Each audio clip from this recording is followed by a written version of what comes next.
दोस्तों, मैं आरिफ खान एक बार फिर आपके सामने क्राइम एक्सपोजर न्यूज़ रूम से नए मुद्दों और ताज़ा खबरों के साथ।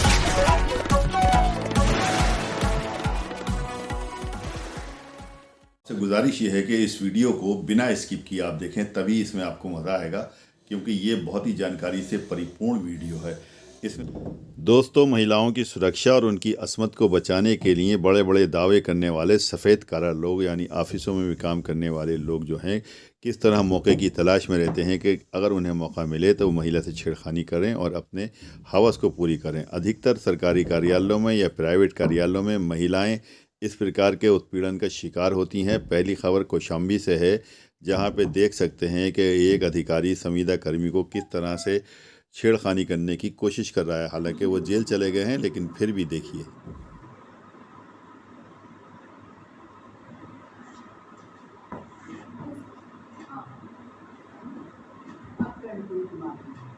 एक वीडियो वायरल हो रहा है जिसमें महिला से छेड़खानी कर रहे हैं, क्या मामला है?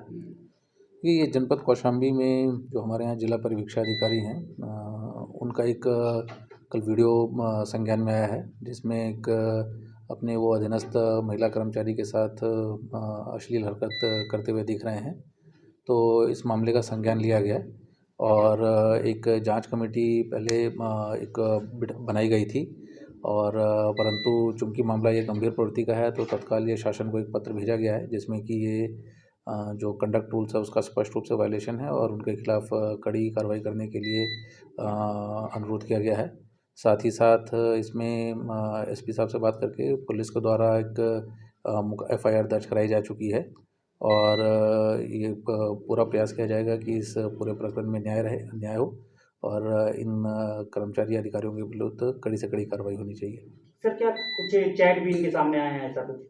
हाँ, कुछ सोशल मीडिया में और फिर कुछ जांच के दौरान कुछ चैट्स भी प्राप्त हुए हैं, जिसमें इन्होंने अश्लील भाषा का प्रयोग किया है और वो सभी उन सब की कॉपी, वीडियो की कॉपी तथा चैट्स की कॉपी शासन को प्रेषित की गई है और साथ ही साथ एफआईआर का भी हिस्सा रहेंगे। इसमें आगे मुकदमा दर्ज होने के उपरांत आगे की कार्रवाई की जा रही है। अब पेश हैं कुछ खास नेशनल तथा इंटरनेशनल खबरें, देखिए इन्हें भी थोड़ा।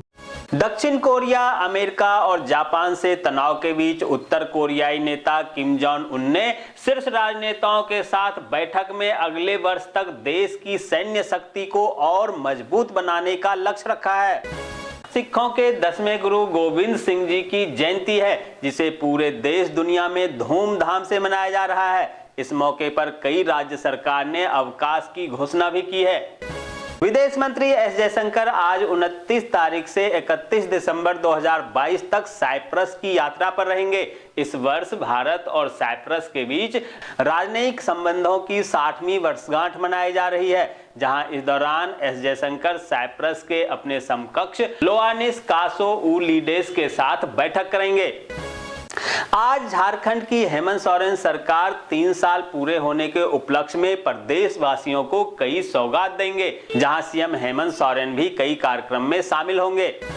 बीते कल से शुरू हुई सीटीईटी परीक्षा आज 29 दिसंबर को भी 74 शहरों में 2 पालियों में 243 केंद्रों पर आयोजित की जा रही है, जहां 2,59,013 उम्मीदवारों के शामिल होने की उम्मीद है। आज केंद्रीय सड़क परिवहन और राजमार्ग मंत्री नितिन गडकरी द्वारा गड्ढों की शिकायतों के लिए एक ऐप लॉन्च किया जाएगा, जो पीडब्ल्यूडी विभाग गोवा द्वारा संचालित होना है। मुंबई में आज 3 सदस्यीय क्रिकेट सलाहकार समिति की नई नेशनल सिलेक्शन कमेटी के संभावित उम्मीदवारों के इंटरव्यू के लिए बैठक होगी। इस बीच समझा जा रहा है कि चेतन शर्मा और उनकी समिति को एक और सप्ताह का विस्तार दिया जा सकता है। आज केंद्रीय सड़क परिवहन और राजमार्ग मंत्री नितिन गडकरी द्वारा गोवा में नए जुआरी पुल के पहले चरण का उद्घाटन किया जाएगा, जहां मुख्यमंत्री प्रमोद सावंत भी मौजूद रहेंगे।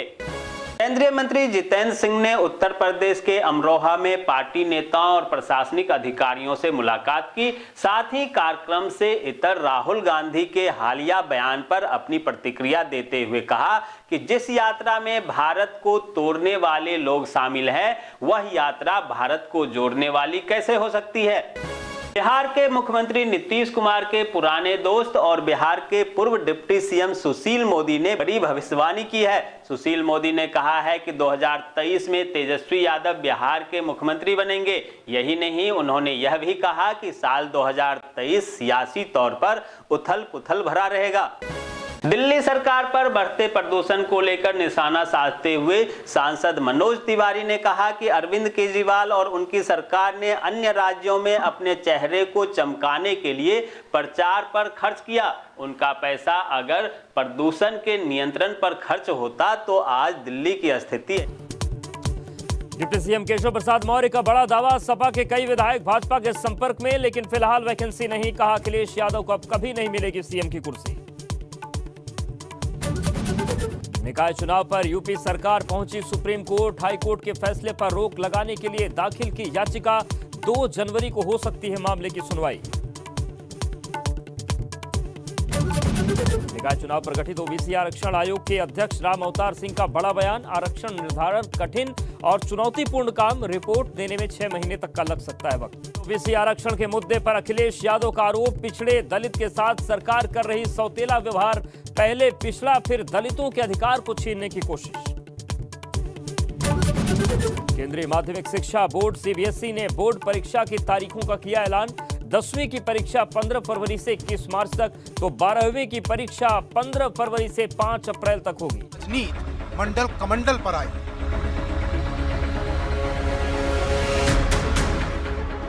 आरक्षण पर महायुद्ध, कौन किसके विरुद्ध?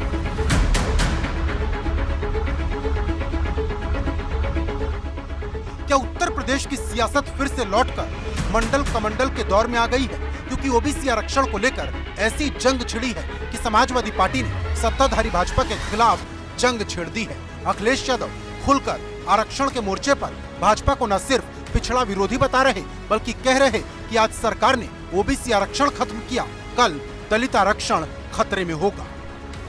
उत्तर प्रदेश में और दिल्ली की सरकार ये पिछड़ों के वोटों से बनी सरकार है और इन दोनों सरकारों में पिछड़ों के लिए कोई जगह नहीं है। आज पिछड़ों का छीना है, कल दलितों का भी छीनेंगे।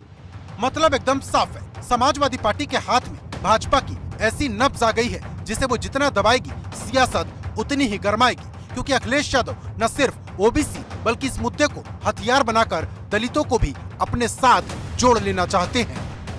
आज उन्होंने कहा कि भाजपा सरकार पिछड़ा विरोधी है और हमेशा से पिछड़ों के साथ सौतेला व्यवहार करती आई है। अखिलेश यादव ने पिछड़ों के साथ ही दलितों के हितों को लेकर भी सरकार पर निशाना साधा और कहा कि आज पिछड़ों का आरक्षण छीना है, कल दलितों की बारी है। क्योंकि अब समाजवादी पार्टी ओबीसी आरक्षण को लेकर गांव-गांव, शहर-शहर जाकर एक बड़ा आंदोलन करने जा रही। इसी के साथ सपा ने सुप्रीम कोर्ट में आरक्षण को लेकर इंटरवेंशन करने की भी तैयारी कर ली है। पिछड़ा वर्ग का जो संगठन है उसके लोग तैयार कर रहे हैं। अगर सुप्रीम कोर्ट में भी लड़ाई लड़नी पड़ेगी तो समाजवादी पार्टी पिछड़े वर्ग के साथ पूरे सहयोग और मदद के साथ खड़ी होगी, जिससे सुप्रीम कोर्ट में भी लड़ाई लड़ी जा सके। हर चाहे वो असेंबली का इलेक्शन हो, पार्लियामेंट का हो या निकाय का हो, जो भी हो इलेक्शन, तो वक्त पर होने चाहिए। इसमें आनाकानी क्यों है? हम सबको मिलकर केंद्र की इन नीतियों के खिलाफ भागीदारी के लिए, पसमानदाओं के अधिकार के लिए हम सभी को सरकार के खिलाफ आज समय है कि हम सब खड़े हों। अब समाजवादी पार्टी अपने मकसद में सफल ना हो और सरकार पर ओबीसी विरोधी होने का ठप्पा ना लगे, इसको लेकर सरकार के सभी ओबीसी मंत्री मैदान में उतर आए हैं, जो न सिर्फ अखिलेश यादव पर हमला बोल रहे बल्कि परिवारवाद और जाति के मोर्चे पर उन्हें घेर रहे। अखिलेश यादव जी और उनकी पार्टी का मतलब है उनकी जाति और उनका परिवार। पिछड़े का मतलब उनकी जाति और उनका परिवार है। इसलिए श्री अखिलेश यादव जी घड़ियाली आंसू न बहाएं। वो परिवार की भलाई के लिए पिछड़ों की बात करने की बात करते हैं। वो पिछड़ों का भला नहीं, परिवार का भला चाहते। अखिलेश जी जो बोल रहे हैं उन पर बोलने, जनता से जुड़े कोई मुद्दे तो है नहीं, अनाप शनाप बयान देने का काम कर रहे हैं। इससे जनता गुमराह नहीं होने की। वहीं ओबीसी वोट की मलाई सिर्फ भाजपा और सपा न खा जाए, इसको लेकर मायावती ने भी मोर्चा खोल दिया है, जिन्होंने बैक टू बैक 3 ट्वीट कर न सिर्फ भाजपा बल्कि कांग्रेस से लेकर सब पर निशाना साधा। निकाय चुनाव में ओबीसी आरक्षण को लेकर शुरू हुई सियासत के बीच बसपा सुप्रीमो मायावती भाजपा के साथ ही सपा और कांग्रेस पर भी निशाना साध रही है।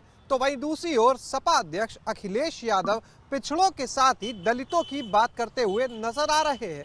ऐसा लगता है कि कहीं ना कहीं समाजवादी पार्टी की तरफ से दलितों को साधने की कोशिश नजर आने के चलते बसपा सुप्रीमो मायावती की टेंशन बढ़ रही है। दरअसल मायावती को लग रहा है कि जिस तरह से अखिलेश यादव ओबीसी के साथ दलित आरक्षण का डर दिखा रहे और दलितों से सपा का साथ देने की अपील कर रहे, उससे मायावती को लगता है कि कहीं उनका वोट सपा की तरफ न चला जाए, क्योंकि बड़ी मुश्किल से बसपा के पास सिर्फ 12.88% वोट ही बचे हैं, जबकि सपा का वोट बढ़कर 32% तक पहुंच गया है। मतलब एकदम साफ है, बात ओबीसी आरक्षण की है, लेकिन राजनीतिक दलों के लिए आरक्षण से ज्यादा उस वोट की लड़ाई है जो जिसे मिल गया उसका पलड़ा भारी हो जाएगा, क्योंकि ओबीसी आरक्षण की लड़ाई अब इतनी जल्दी खत्म नहीं होने वाली, क्योंकि बात सिर्फ निकाय चुनाव की नहीं 2024 की भी है, जिसमें अब सिर्फ 14 महीने का वक्त बचा है। लखनऊ से शैलेश अरोड़ा के साथ विवेक त्रिपाठी, एबीपी गंगा। और अब बात निकाय पर सुप्रीम कोर्ट पहुंची सरकार, गलती सुधार के लिए 6 महीने की दरकार, क्योंकि एक दिन पहले सरकार ने 5 सदस्यों का जो आयोग गठित किया उसकी रिपोर्ट तैयार होने में 6 महीने का वक्त लग सकता है। और अब इसी वक्त की मांग सरकार सुप्रीम कोर्ट से करना चाहती है, क्योंकि हाईकोर्ट ने तुरंत चुनाव कराने को कहा है, लेकिन सरकार पहले ही कह चुकी है कि वो बिना ओबीसी आरक्षण के चुनाव नहीं कराएगी। अब सवाल ये है कि क्या गलती सुधारने का ये मौका सुप्रीम कोर्ट सरकार को देगा, क्योंकि सवाल सिर्फ यूपी का नहीं पूरे देश का है, क्योंकि इससे पहले महाराष्ट्र, बिहार, मध्य प्रदेश और झारखंड में भी चुनाव ऐसे ही फंसा है।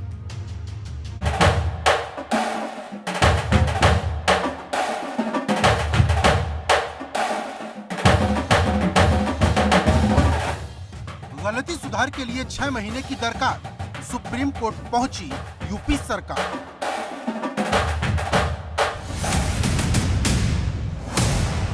हाई कोर्ट के फैसले को चुनौती, ओबीसी पर किसकी विजय होगी? महीना भले दिसंबर का है, लेकिन उत्तर प्रदेश की सियासत मई की तरह उबाल मार रही, क्योंकि निकाय चुनाव पर आए फैसले के बाद सूबे की योगी सरकार ओबीसी आरक्षण के मोर्चे पर फंस गई है और अब सरकार अपनी गलती को हर हाल में सही कर लेना चाहती है, क्योंकि एक तरफ सरकार ने 5 सदस्यीय आयोग का गठन कर दिया है, वहीं हाईकोर्ट के फैसले को चुनौती देते हुए सुप्रीम कोर्ट में एलएसपी दायर कर दी है। हालांकि खबर है कि एलएसपी पर सुनवाई 2 जनवरी को सुप्रीम कोर्ट में होगी, लेकिन सरकार ने अपनी तरफ से ये मैसेज अभी से दे दिया है कि वो ओबीसी आरक्षण को लेकर बहुत सीरियस है। कोई भी चुनाव जो नियमानुसार आरक्षण है उन आरक्षण के बगैर नहीं होगा। सरकार हमारी समाज के सब वर्गों के अधिकारों के लिए सजग है, प्रतिबद्ध है। भारतीय जनता पार्टी के नाते भी और सरकार के नाते भी स्पष्ट कर चुके हैं कि पिछड़ा वर्ग के आरक्षण के बगैर नगरीय निकाय के चुनाव नहीं होंगे। बिना आरक्षण के चुनाव नहीं कराया जाएगा। जो कोर्ट ने कहा है उसका संज्ञान लेकर सम्मान करते हुए पिछड़ा वर्ग आयोग को घोषणा कर दी और निश्चित रूप से आरक्षण की व्यवस्था लागू करके ही चुनाव कराए जाएंगे। दरअसल हाईकोर्ट ने 27 दिसंबर को सुनाए फैसले में निर्वाचन आयोग से बिना ओबीसी आरक्षण के तुरंत चुनाव कराने को कहा है, लेकिन सरकार इसके लिए तैयार नहीं। वो नहीं चाहती कि उस पर ओबीसी आरक्षण विरोधी होने का दाग लगे। यही वजह है कि सरकार सुप्रीम कोर्ट से 6 महीने की मोहलत मांग रही, ताकि जो आयोग बनाया गया वो अपनी रिपोर्ट अच्छे से तैयार कर सके। राज्य सरकार की तरफ से आज सुप्रीम कोर्ट में एक एसएलपी दाखिल करके हाई कोर्ट के उस आदेश पर रोक लगाने की गुजारिश की गई है जिसमें जनवरी तक चुनाव कराने की बात कही गई थी। राज्य सरकार का यह तर्क है कि वो ओबीसी आरक्षण लागू किए बगैर निकाय चुनाव नहीं कराना चाहती। इसके लिए कल ही सरकार की तरफ से एक डेडिकेटेड कमीशन का गठन भी किया गया है जो ट्रिपल टेस्ट सर्वे कराएगा। वहीं सवाल इस बात का भी है कि अगर सुप्रीम कोर्ट ने यूपी सरकार को 6 महीने की मोहलत दे दी तो क्या अगले 6 महीने तक निकाय चुनाव टल जाएगा? क्योंकि जब भी कोई आयोग बनाया जाता है वो अपनी रिपोर्ट तैयार करता है। जैसे सरकार ने जो आयोग बनाया है वो 6 महीने के लिए समय मांग रहा है। सीधा मतलब यही है कि आयोग की रिपोर्ट जून 2023 तक तैयार होगी, यानी जुलाई से पहले निकाय चुनाव होने की कोई उम्मीद नहीं। राज्य सरकार ने ओबीसी आरक्षण का फार्मूला तय करने के लिए जो कमीशन गठित किया है उसकी रिपोर्ट आने में कुछ महीने लगेंगे। कमीशन पहले आरक्षण का सर्वे करेगा, उसके बाद अपनी रिपोर्ट बनाकर राज्य सरकार को सौंपेगा। राज्य सरकार कमीशन की रिपोर्ट की समीक्षा करेगी और उसकी संस्तुतियां लागू करेगी। इस पूरी प्रक्रिया में 3 से 4 महीने का वक्त लग सकता है, यानी निकाय चुनाव मार्च और अप्रैल से पहले नहीं होंगे।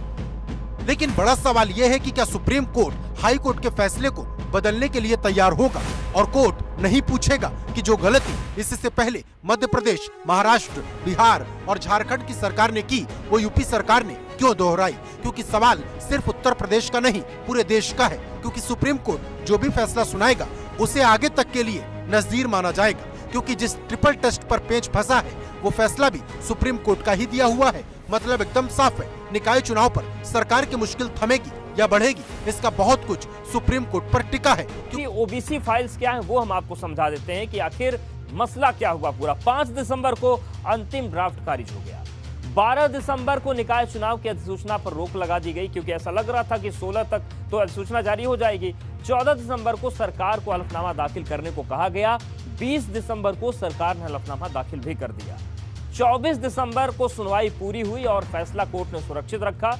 और 27 दिसंबर को कोर्ट ने यह कहा कि ओबीसी आरक्षण को रद्द करके तुरंत चुनाव करवाए जाए, लेकिन सरकार ऐसा नहीं चाहती। सरकार ने 28 दिसंबर को 5 सदस्यीय आयोग का गठन कर दिया और 29 दिसंबर यानी कि आज हाईकोर्ट के फैसले के खिलाफ सरकार ने सुप्रीम कोर्ट ने एसएलपी दायर की है और यह मांग की जा रही है वहां पर कि आयोग 6 महीने काम करेगा, इसलिए 6 महीने का वक्त दिया जाए ताकि ओबीसी आरक्षण के साथ चुनाव करवाया जा सके। अब देखने वाली बात होगी कि सुप्रीम कोर्ट का इस पर क्या रुख रहता है। तो ये पूरी निकाय की मुख्तार अंसारी पिछले लगभग 18 वर्षों से कारागार में हैं। ये हैं मुख्तार अंसारी के भाई अफजाल अंसारी, जो प्रेस कॉन्फ्रेंस में मुख्तार के बारे में बता रहे हैं। लेकिन इनकी बातों से अब ये अंदाज़ा हो गया कि भाजपा सिर्फ मुस्लिम विरोधी नहीं है, क्योंकि 18 साल पहले भाजपा की सरकार नहीं। बिना सजा हुए भी तो एक आजीवन कारावास के बराबर वो सजा काट चुके हैं। अब बहुत से लोग परेशान हैं, हम लोगों को भी पकड़ के सड़क पे कह रहे हैं लोग, भैया ये तो 7 साल, अब 5 12 साल, अब 3 18 साल, है 10 28 साल। हमने कहा नहीं, ये मुकदमों के सज़ा और ट्रायल का ये सिस्टम नहीं है। ये सारी सज़ाएं सब जिस दिन अनाउंस हो गया उस दिन से ही काउंट होने लगती है और उसमें ये भी काउंट की जाता है कि इस मुकदमे में कितने दिन पहले वो रह चुका है, उसको भी काउंट कर लिया जाता है। मैं समझता हूँ वहाँ जो मुकदमे में जिन मुकदमों में सज़ा हुई है, जितने दिन की हुई है उससे ज़्यादा दिन से उन मुकदमों में वो जेल में है और यहाँ भी कुछ न कुछ दिन जरूर रहे होंगे। एक सवाल, मुख्तार अंसारी को गाजीपुर कोर्ट में सजा सुनाई है, इसको किस नज़रिए से देख रहे हैं सर? हालांकि देखिए, कोर्ट के फैसले को नज़रिए में तौलना मुनासिब नहीं होता। कोर्ट का एक फ़ैसला है, मैंने अभी पढ़ा नहीं, देखूँगा। इस कोर्ट के फैसले से हम संतुष्ट नहीं होंगे तो इसको माननीय उच्च न्यायालय में चुनौती देंगे। हम इतना आपको बता दें कि मुख्तार अंसारी पिछले लगभग 18 वर्षों से कारागार में हैं। बिना सजा हुए भी तो एक आजीवन कारावास के बराबर वो सजा काट चुके हैं। अब जाहिर सी बात है कि अब इस केस में जो गैंगस्टर का केस है, इसमें मैक्सिमम 10 साल की सज़ा जो हो सकती थी वो यहाँ के न्यायालय ने दिया है। अब उनका विवेक जो पत्रावली पे उनके साथ साक्ष्य थे उसके हिसाब से अब इसको माननीय उच्च न्यायालय में जब चुनौती है। देखिए, एक बात बताएं, ऐसी परिस्थितियाँ एक बार 2002-03 में उत्पन्न हुई थी। तब मुख्तार अंसारी के विरुद्ध टांडा कोर्ट दिल्ली में जज थे, उस वक्त ढींगरा साहब बड़े मशहूर जज हुआ करते थे। उन्होंने इसी तरह से 10 साल की सज़ा मुख्तार अंसारी को टांडा में दी थी और माननीय सर्वोच्च न्यायालय में उस सज़ा के आदेश को चुनौती दी गई थी, क्योंकि टांडा हाई कोर्ट में नहीं उसको चुनौती, वो हाई कोर्ट के पैरेलल उसके भी हाफ पे ये कोर्ट होती थी, स्पेशल कोर्ट, तो उसको सुप्रीम कोर्ट में चुनौती दी गई। अब माननीय सर्वोच्च न्यायालय ने उन्हें बाइज्जत बरी कर दिया। मुद्दा भी अजीब तरह का है। यहाँ जो मुद्दा था उनके वकीलों ने जो उठाया वो ये उठाया कि यूपी गैंगस्टर एक्ट 1986, इसमें इस तरह की व्यवस्था है कि ये पुलिस जब किसी के विरुद्ध कायम करती है तो साथ ही साथ वो डीएम से उसका अप्रूवल लेती है, और डीएम से अप्रूवल लेने के बाद किसी के विरुद्ध गैंगस्टर का मुकदमा कायम होता है, और फिर उसकी जब चार्जशीट देती है तब डीएम से अप्रूवल ले लेती है। मुख्तार अंसारी के गाजीपुर वाले केस में इतना तो स्पष्ट है कि अप्रूवल डीएम से नहीं लिया गया, ये बिल्कुल स्पष्ट है। यहाँ पे जब उन लोगों ने ये दरखास्त डाली कि अप्रूवल के बगैर ये केस हमारे विरुद्ध कैसे चलाया जाए, तो यहाँ न्यायालय ने उनकी एप्लीकेशन खारिज कर दी। वो लोग हाई कोर्ट चले गए। अब ये लीगल इशू डिसाइड होना था 16 तारीख को, और एक दिन पहले यहाँ 15 तारीख में डिसाइड हो गया। तो वो रिट जो गए थे ये वो इन्फेक्शियस हो गई, लेकिन वो विषय डिसाइड नहीं हो सका, वो लीगल इशू डिसाइड नहीं हो सका कि जिसमें बिना अप्रूवल के भी चलाया जा सकता था केस, कि नहीं चलाया जा सकता था, एक बात। और दूसरी बात यह है कि यही सेम बिंदु था सुप्रीम कोर्ट में। इन्होंने भी जो ढिंगरा साहब ने जो सजा दी थी 10 साल की, उसमें एक ही विषय चैलेंज हुआ था सुप्रीम कोर्ट में कि मुख्तार अंसारी के विरुद्ध टांडा के मुकदमे में कमिश्नर दिल्ली ने अप्रूवल नहीं दिया है, और माननीय सर्वोच्च न्यायालय ने उनकी अपील को स्वीकार कर लिया था, और जो सजा का आदेश था उसको समाप्त कर दिया था। क्या फैसला सुनाने में कोर्ट को जल्दीबाजी थी? अब ये कोर्ट पे ये सब कोई मतलब न्यायिक मामलों में इतना नहीं बोला जा सकता। जल्दीबाजी थी, वो लोग मांग रहे थे कि हमको समय दे दीजिए, उनको भी पता था कि 16 को वहाँ डिसाइड हो जाएगा। अब उसके बाद भी वो चूंकि पहले से तय कर चुके थे कि हम 15 को देंगे, 15 को दे दिए। एक फैसला तो आ गया, और वो फैसला उनके सजा का आ गया। अब बाकी उस फैसले के आधार पर बहुत सा फैसला तो हमारे मीडिया के साथियों ने इसको जिस तरह से प्रचारित किया, वो अपने आप में एक अजीब बात थी। देश में बहुत से ऐसी कार्रवाइयाँ हो रही हैं, गाजीपुर में भी बहुत से केस ट्रायल हो रहे हैं, लेकिन स्पेशली मुख्तार अंसारी के मामले को जो हाईलाइट किया गया, तो उसको मुझे ये लगता है कि कहीं ना कहीं इसमें राजनीतिक कारण भी मामले को हाईलाइट करने के लिए है। तमाम बयानात आए और लोगों ने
उसके लिए खुशी मनाई, वो सब ठीक है। चलिए, मुकदमे हैं, और मुकदमे जब न्यायालय में, हमें बस इतना संतुष्ट है कि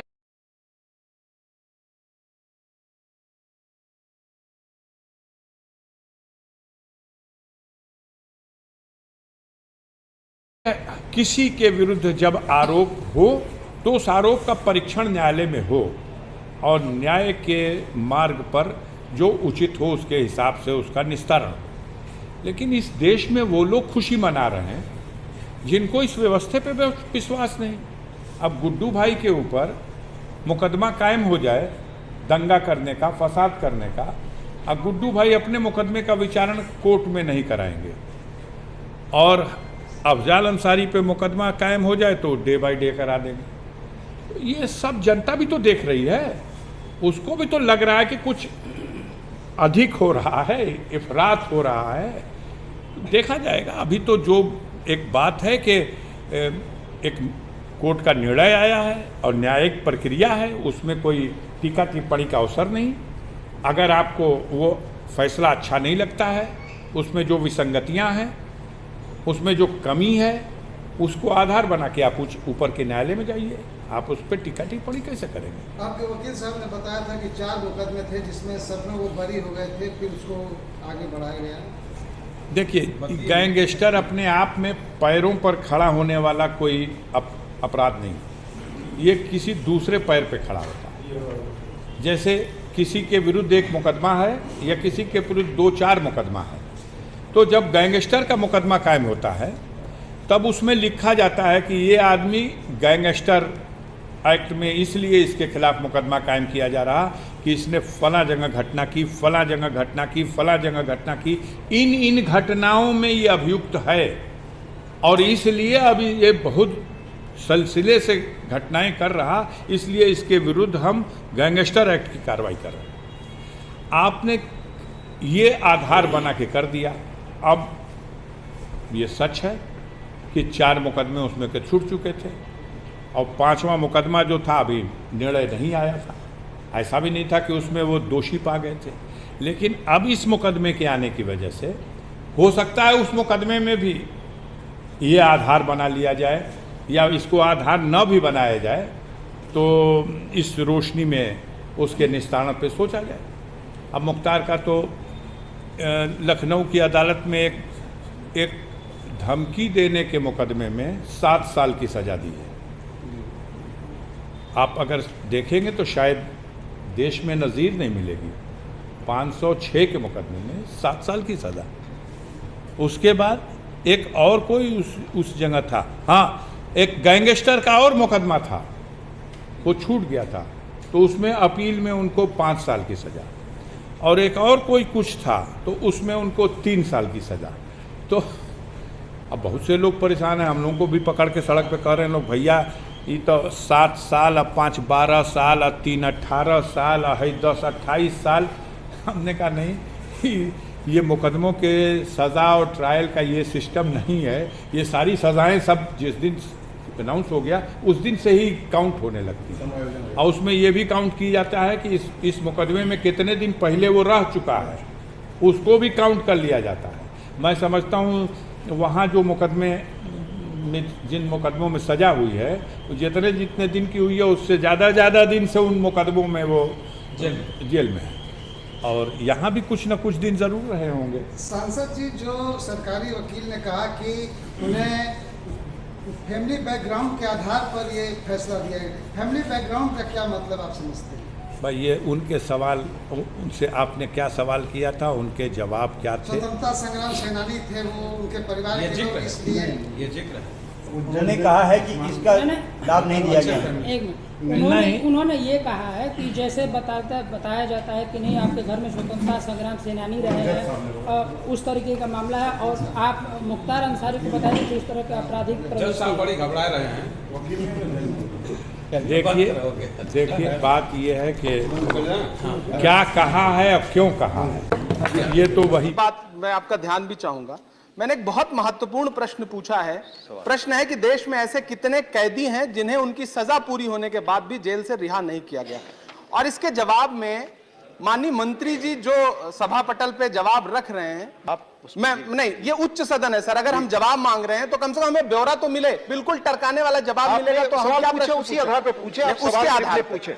अब मेरा इस पे सप्लीमेंट्री में पूछ रहा हूं, हालांकि जवाब भी बिल्कुल टरकाने वाला है, कि एनसीआरबी के आंकड़ों के अनुसार भारत में 80% कैदी अंडर ट्रायल हैं, विश्व में 6वें नंबर पर, और इसमें भी प्रमुख रूप से दलित, आदिवासी और मुस्लिम कैदी हैं।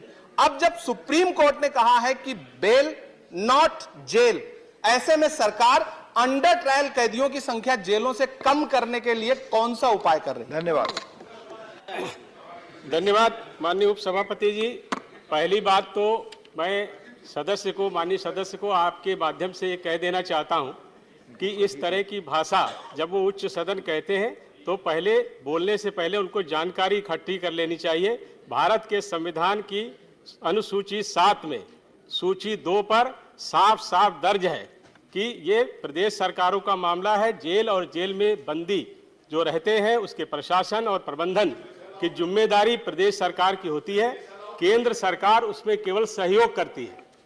आपने जो प्रश्न पूछा है जिसमें कहा है कि 80% कैदी जेल में है, ये सही बात है। 77-78% कैदी जेल में है जो अंडर ट्रायल है।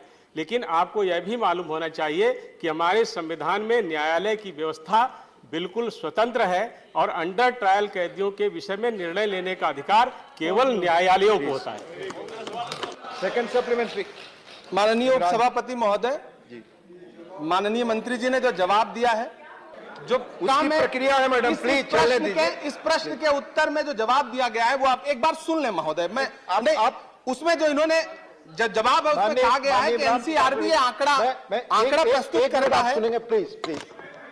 आपको पता होना चाहिए, अगर जवाब से संतुष्ट है जो माननीय सदस्य रहते हैं तो उसकी एक प्रक्रिया अलग से पूछने की। इस पर आप सेकंड सप्लीमेंट्री पूछ रहे हैं। ठीक है सर, हम सेकंड सप्लीमेंट्री पूछ लेते हैं। धन्यवाद। सेकंड सप्लीमेंट्री यह है कि 26 नवंबर को संविधान दिवस पर महामहिम राष्ट्रपति जी ने सवाल उठाया था कि देश अगर विकास की तरफ जा रहा है तो ज्यादा जेलें बनाने की जरूरत क्यों आन पड़ी।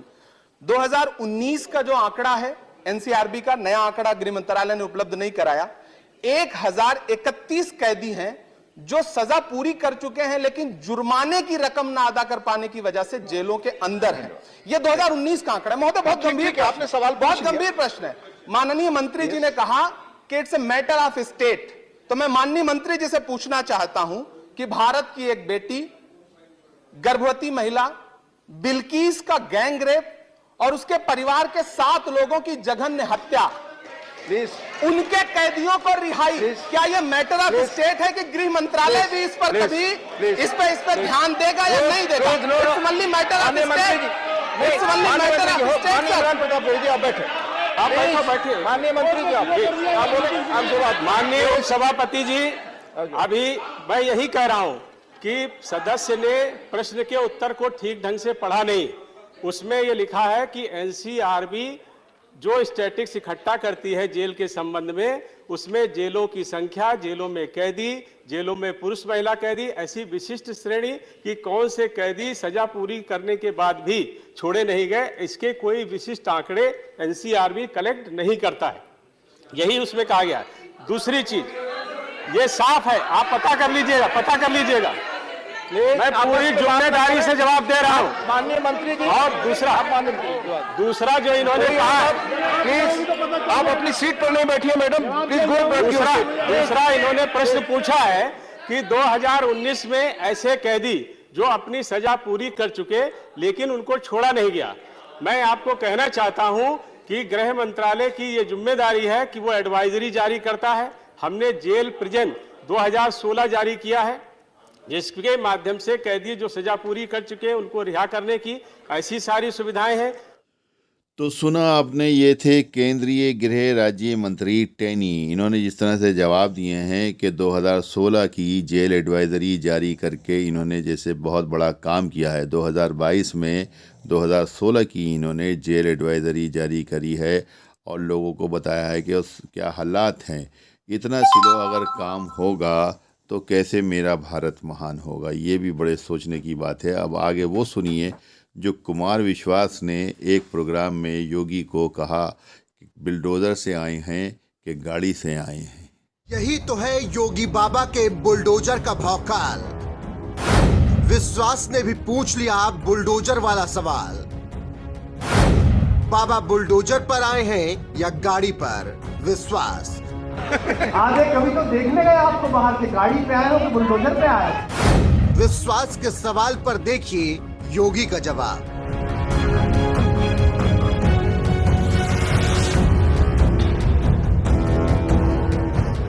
उत्तर प्रदेश के मुखिया योगी आदित्यनाथ के राज में कानून व्यवस्था सुधारने का बड़ा ही जबरदस्त तरीका है जो यूपी ही नहीं पूरी दुनिया में मशहूर है। और ये तरीका है सूबे के गुंडे, बदमाशों और माफियाओं की अवैध संपत्तियों पर बुलडोजर की चढ़ाई कराना। फिर वो मुख्तार अंसारी हों, अतीक अहमद जैसे बड़े माफिया हों या फिर समाजवादी पार्टी के कद्दावर नेता आजम खां हों, बाबा के बुलडोजर ने किसी को भी नहीं बख्शा। सबकी अवैध संपत्तियों को रौंद डाला। यही वजह है कि आज सीएम योगी आदित्यनाथ का नाम ही बुलडोजर बाबा पड़ गया है। कुमार विश्वास का सीएम योगी से सामना हुआ तो उन्होंने भी चुटकी लेते हुए पूछ लिया कि बाबा बुलडोजर पर आए हैं या गाड़ी पर।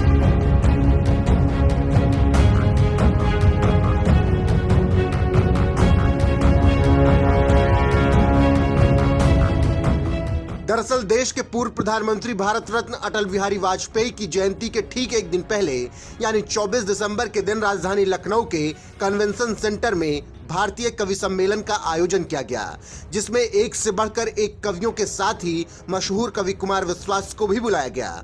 और इन कवियों को सुनने के लिए सीएम योगी आदित्यनाथ भी अपने दोनों डिप्टी सीएम केशव प्रसाद मौर्य और ब्रजेश पाठक के साथ कार्यक्रम में मौजूद रहे। इसी दौरान जब कवि कुमार विश्वास ने मंच संभाला तो उन्होंने सबसे पहले सीएम योगी पर ही तंज मार दिया, वो भी बुलडोजर वाला तंज, जिसके लिए सीएम योगी पूरी दुनिया में मशहूर हैं। दरअसल सीएम योगी जैसे ही अपने दल बल के साथ कार्यक्रम में पहुंचे, मंच पर बैठे तमाम कवि भी उठकर उन्हें देखने पहुंच गए, जिससे कुछ समय के लिए अफरा तफरी का माहौल हो गया। और फिर जैसे ही सीएम योगी ने कुर्सी संभाली, तुरंत कवि कुमार विश्वास ने सीएम योगी से उनके सामने ही मजाकिया अंदाज में पूछ लिया कि आज कई कवि बहुत घबराए हुए हैं, आधे कवि तो बाहर देखने पहुंच गए हैं कि महाराज जी गाड़ी से आए हैं या बुलडोजर से आए हैं। वो हमसे आने से पहले पूछ रहे थे कि महाराज जी कैसे आते हैं। कुमार विश्वास की इस बात पर खुद सीएम योगी भी मुस्कुराने लगे। हमारे दोनों उप मुख्यमंत्री जी बैठे हैं, मुख्यमंत्री जी बैठे हैं, कभी बहुत घबराए हुए महाराज जी आज आधे कभी तो देखने गए आपको बाहर के, गाड़ी पे आए हो कि बुलडोजर पे आए। आज टीवी वाले बहुत ज्यादा आए, एयर नाइट, ओ देखो ये आज तक, जी न्यूज। महाराज जी इसलिए नहीं आए कि कल ये प्रोग्राम चलाएंगे, ये इसलिए आए हैं कि अगले 1-1.5 घंटे में मेरे मुंह से कुछ निकले। योगी आदित्यनाथ जी के सामने कुमार ने दिया इशारा और मन तो 5 साल 10 साल में परिवर्तित होता रहता है, 15 साल में परिवर्तित हो जाता है। मन तो एक बार किया तो किया, तो आपकी भी जिम्मेदारी बनती है कि आप सत्ता जब जब सामने हो तब तक सत्य बोलो। दिनकर जी ने उनका हाथ थाम लिया। मंच पर पहुंचकर नेहरू जी ने दिनकर जी की बगल में बैठकर कहा, धन्यवाद दिनकर जी, मैं थोड़ा लड़खड़ा गया था, आपने मेरा हाथ पकड़ा। जो दिनकर जी ने जवाब दिया, मैं दिनकर नहीं उनका वंशज ही जरूर, मैं इन अतिथियों के सामने कह रहा हूं। दिनकर जी ने कहा इसमें धन्यवाद देने की कोई स्थिति नहीं है, कोई आवश्यकता नहीं है। सत्ता जब जब लड़खड़ाती है कविता उसे सहारा देती है। मध्य प्रदेश के हृदय पटेलिया वो मंच पर थे, उन्होंने अटल जी से कहा कि मैं, राजनेता अटल बिहारी वाजपेयी जी बैठे हैं और कवि अटल बिहारी वाजपेयी भी बैठे हैं, मैं कवि अटल बिहारी वाजपेयी के माध्यम से राजनेता अटल बिहारी वाजपेयी को एक छंद सुनाना चाहता हूं। ऐसी बात कहना अटल जी जैसे आदमी, आज के नेता बड़े जरूर हैं, लेकिन 10-20 प्रधानमंत्री और 100-200 मुख्यमंत्री एक साथ मिल जाए तो एक अटल बिहारी वाजपेयी बनता है।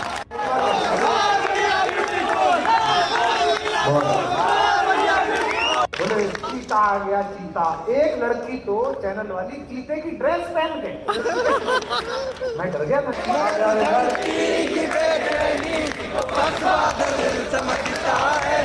तुझसे ये तेरा दिल समझता है या मेरा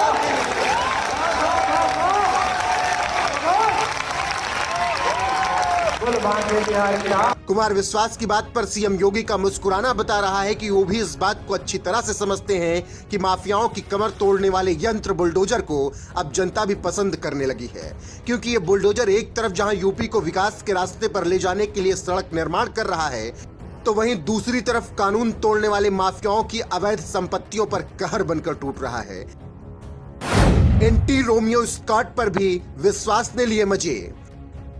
ये बात तो आप भी जानते हैं कि चौक चौराहों और स्कूलों के बाहर घूमने वाले मजनुओं पर लगाम लगाने के लिए योगी सरकार ने एंटी रोमियो स्क्वाड का गठन किया, जिसकी चुटकी लेते हुए कुमार विश्वास ने कहा, यहाँ तो रोमियो स्क्वाड लग गया। महाराज जी ने ऐसी हालत कर दी है कि पहले लड़की लेट आती थी तो बाप माँ चिंतित होते थे, कहाँ रह गई। अब लड़का लेट आता है तो माँ बाप फोन करते हैं कि बेटा कहीं पिट तो नहीं रहा।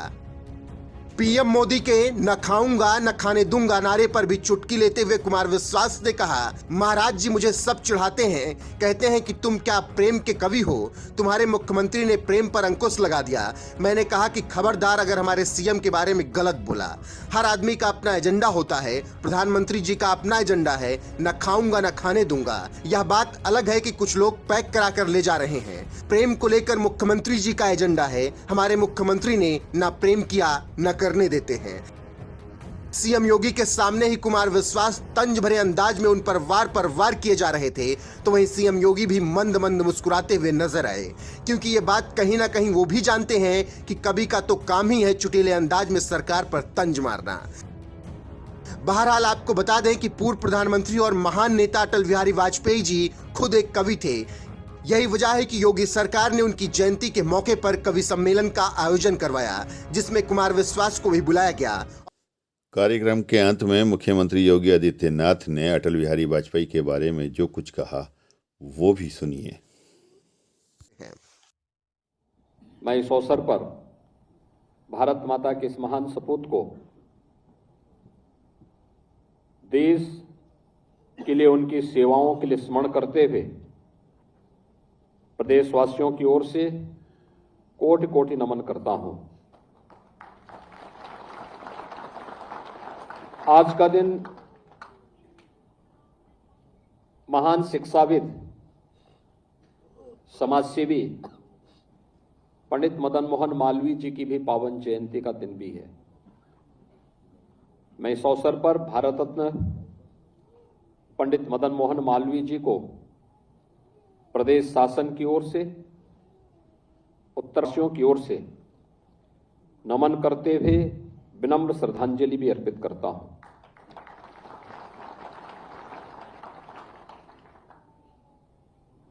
भाइयों बहनों, हम सब जानते हैं कि श्रद्धेय अटल जी ने इस देश के सामने सार्वजनिक जीवन में या व्यक्तिगत जीवन में एक नागरिक को समाज के प्रति, अपने देश के प्रति क्या दायित्व हैं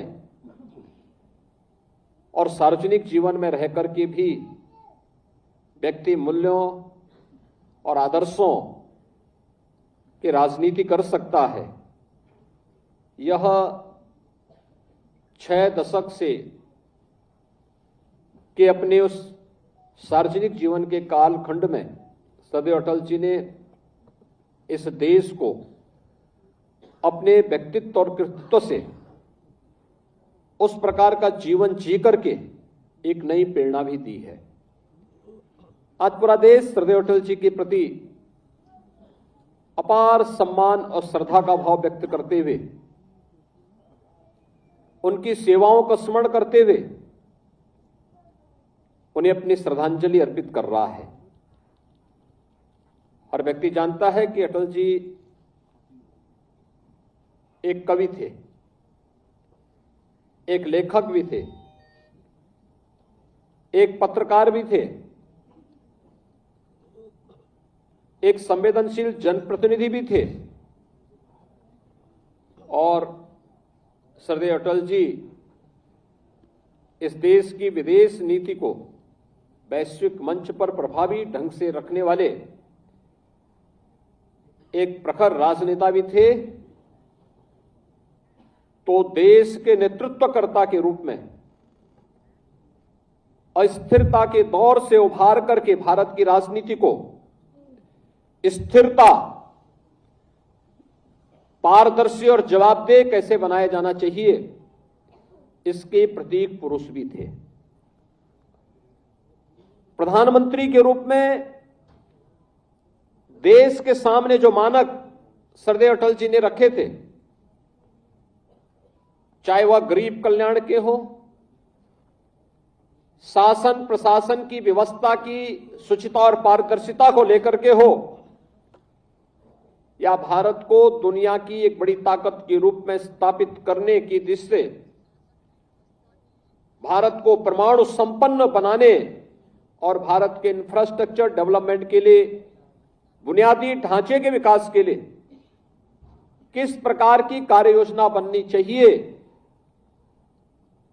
6 वर्ष के अपने यशस्वी कार्यकाल के दौरान श्रद्धेय अटल जी ने इस देश के सामने उन मानकों को प्रभावी ढंग से रख करके भारत के 100 करोड़ से अधिक लोगों के जीवन में व्यापक परिवर्तन लाने का कार्य किया था।